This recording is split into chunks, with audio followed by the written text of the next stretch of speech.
Il faut avoir un bon équilibre.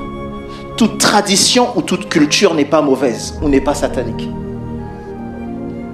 Alléluia. Toute tradition ou toute culture n'est pas satanique. Peut-on être pleinement chrétien, tout en pratiquant certaines traditions africaines? Où se situe la frontière entre culture et idolâtrie? Cet enseignement porte sur le thème suivant. Afrique, le chrétien face à la tradition. L'Afrique est un continent riche en culture, coutumes et traditions ancestrales. Elles ont structuré nos sociétés bien avant l'arrivée du christianisme. Mais une question essentielle se pose aujourd'hui. Peut-on être pleinement chrétien tout en pratiquant certaines traditions africaines? Où se situe la frontière entre culture et idolâtrie? La Bible ne condamne pas toute tradition, mais elle appelle le chrétien à un discernement spirituel. Examinez toute chose, retenez ce qui est bon. 1 Thessaloniciens 5, verset 21. Juste, c'est quoi la tradition dans l'Église? Parce que nous disons très souvent que nous, catholiques, nous n'avons pas que les Saintes Écritures, nous avons aussi la Sainte Tradition. Et c'est vrai, effectivement, puisque nous avons ces deux canons ou deux modes de transmission de la foi, les Saintes Écritures et la Sainte Tradition. Mais concrètement, c'est quoi la Sainte Tradition? En fait, il n'est pas difficile de comprendre qu'avant la mise par écrit des paroles de Jésus et la promulgation du canon définitif de la Bible au IVe siècle, l'Église était déjà bien établie avec des habitudes, des coutumes, une liturgie, bref, une manière de vivre la foi. Et les Actes des Apôtres nous parlent bien de ces premiers fidèles qui se retrouvaient pour la prière, pour la fraction du pain et pour l'enseignement. Mais qu'est-ce qu'ils lisaient au juste, puisqu'ils n'avaient pas encore la Bible? Alors, vous le savez, ils écoutaient la parole de Dieu de la bouche des apôtres qui, eux, l'avaient reçue directement du Christ lui-même et du Saint-Esprit. Le canon de la Bible, c'est le IVe siècle, nous l'avons dit, et vous êtes d'accord avec moi quand même que les apôtres n'ont pas vécu jusqu'au IVe siècle. Alors, les fidèles du IIe siècle, du IIIe et du IVe siècle, qu'est-ce qu'ils écoutaient eux, puisqu'ils n'avaient toujours pas la Bible? Vous l'avez bien compris, chers amis, ils écoutaient la parole de Dieu de la bouche des successeurs des apôtres. Donc, il est clair que l'avènement de la Bible n'a pas arrêté ce processus. La transmission orale continue à vivre aux côtés, bien sûr, des Saintes Écritures. Et nous pouvons d'ailleurs dire que les Saintes Écritures, inspirées par Dieu, naissent de la Sainte Tradition.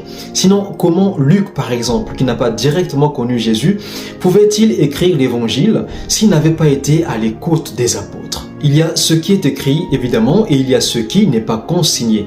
Nous avons les Saintes Écritures, mais la parole de Dieu, la foi, continue également à être transmise de manière différente.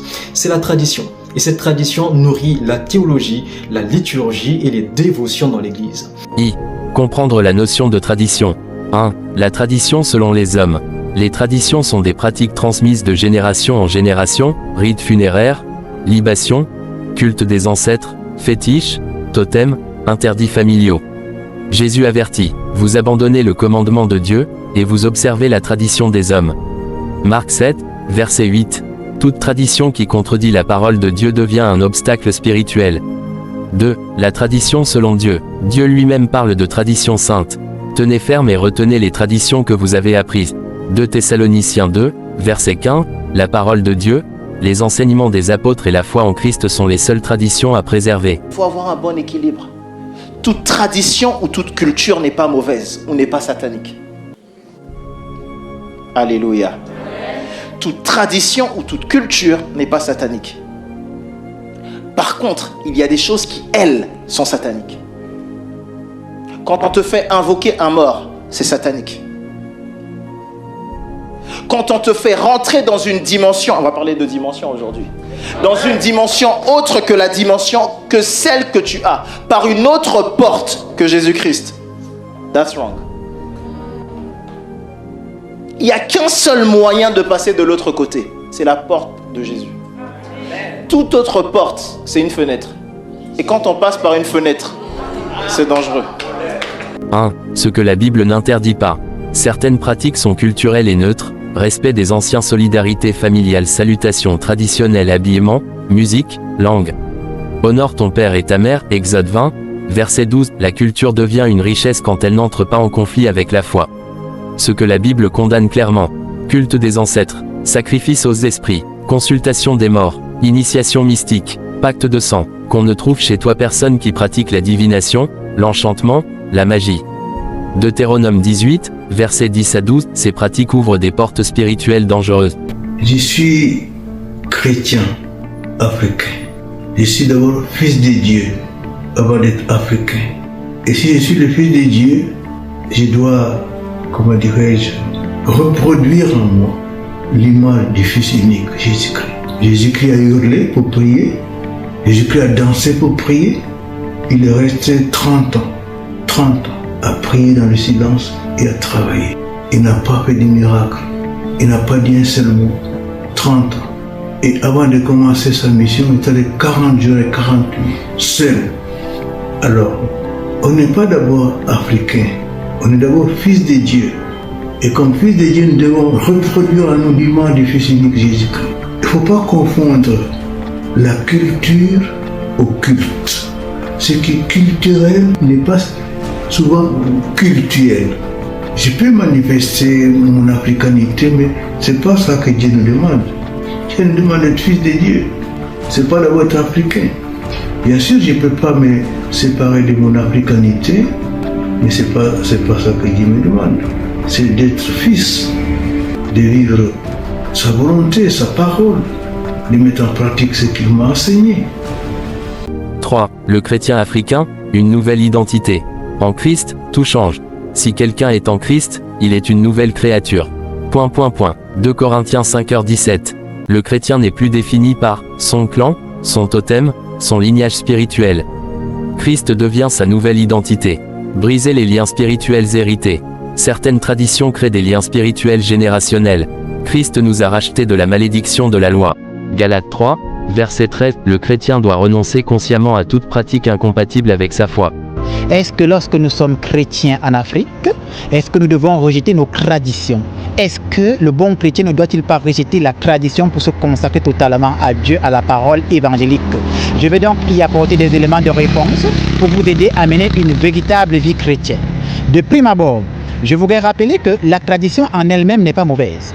La tradition en elle-même n'est pas démoniaque, mais il y a des aspects dans la tradition sur lesquels on peut prouver à redire. Que dis-je? Il y a des aspects de la tradition que nous devons rejeter à partir du moment où ces aspects traditionnels ne sont pas purifiés par la lumière évangélique. C'est comme si, en tant que chrétiens en Afrique, nous devons regarder si les rituels traditionnels que nous faisons, auxquels nous participons, est-ce que ces rituels traditionnels vont de pair avec la vérité évangélique. Jean 17, 17, vous connaîtrez ma parole et ma parole vous affranchira. Or, la parole de Jésus, on la prouve où? 1 Timothée 3,15, l'église est colonne et appui de la vérité. Et l'église ne se trompe jamais. Éphésiens 5, 25, l'église est une, sainte et sans tache. Donc, au sujet donc des traditions, la problématique qu'il y a, c'est que dans la tradition, nous allons faire ce qu'on appelle l'invocation des ancêtres. Or, les ancêtres sont divisés en deux. Il y a les ancêtres malveillants et les ancêtres sanctifiés.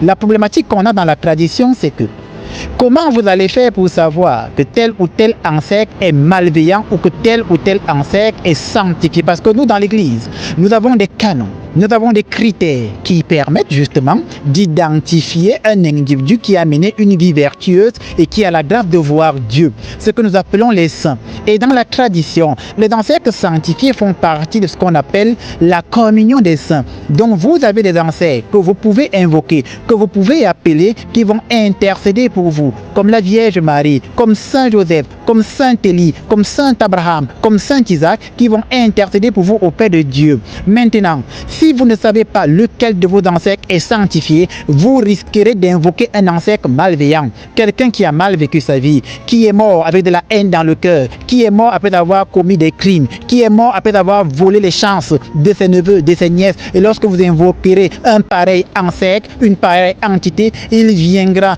Et le mal qu'il n'a pas pu parachever lorsqu'il était vivant, il viendra le parachever en vous faisant du mal à vous, parce que c'est vous qui l'aurez invoqué. Donc il n'est pas question de rejeter totalement nos traditions et nos rites traditionnels, mais il est question pour nous, les chrétiens ici en Afrique, de regarder la tradition sous le prisme de la lumière évangélique. Et pour nous, qui sommes des chrétiens engagés et croyants, nous devons accepter qu'en nous consacrant à Dieu, de plus en plus, nous devons dire non à tout ce qui dans la tradition ne nous ramène pas à Jésus. Nous devons dire non à tout ce qui dans la tradition nous sépare de Jésus. Nous devons dire non à tout ce qui dans la tradition amène le malheur dans notre... Comment vivre sa foi dans un contexte traditionnel? 1. Le discernement spirituel. Romains 12, verset 2. Ne pas tout accepter sous prétexte de tradition. 2. Le courage spirituel. Il faut obéir à Dieu plutôt qu'aux hommes. Acte 5, verset 29. Dire non même sous pression familiale.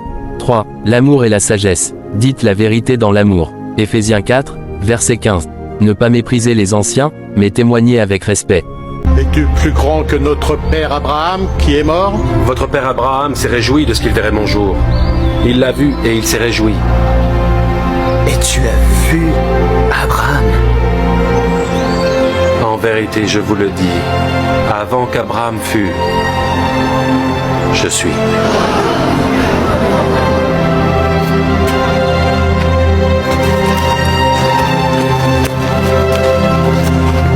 Jésus, plus grand que les ancêtres.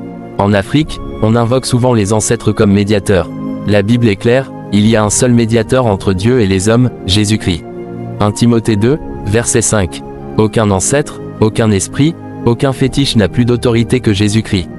En conclusion, le chrétien africain n'est pas appelé à renier sa culture, mais à rejeter toute tradition qui rivalise avec Christ.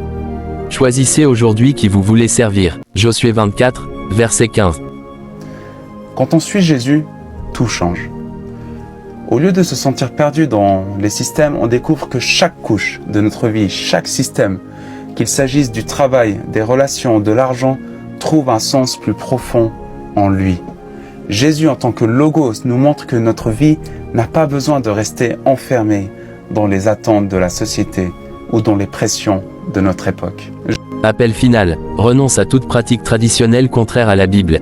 Déclare Jésus comme Seigneur suprême. Marche dans la liberté de Christ. Là où est l'Esprit du Seigneur, là est la liberté. 2 Corinthiens 3, verset 17. La paix et la joie du Christ. Bien-aimés dans le Seigneur, merci de regarder cet enseignement jusqu'à la fin. Soyez bénis au nom de Jésus. Dites-nous en commentaire ce que vous avez retenu. Partagez massivement la vidéo, aimez-la et surtout, abonnez-vous à la chaîne pour plus d'enseignements.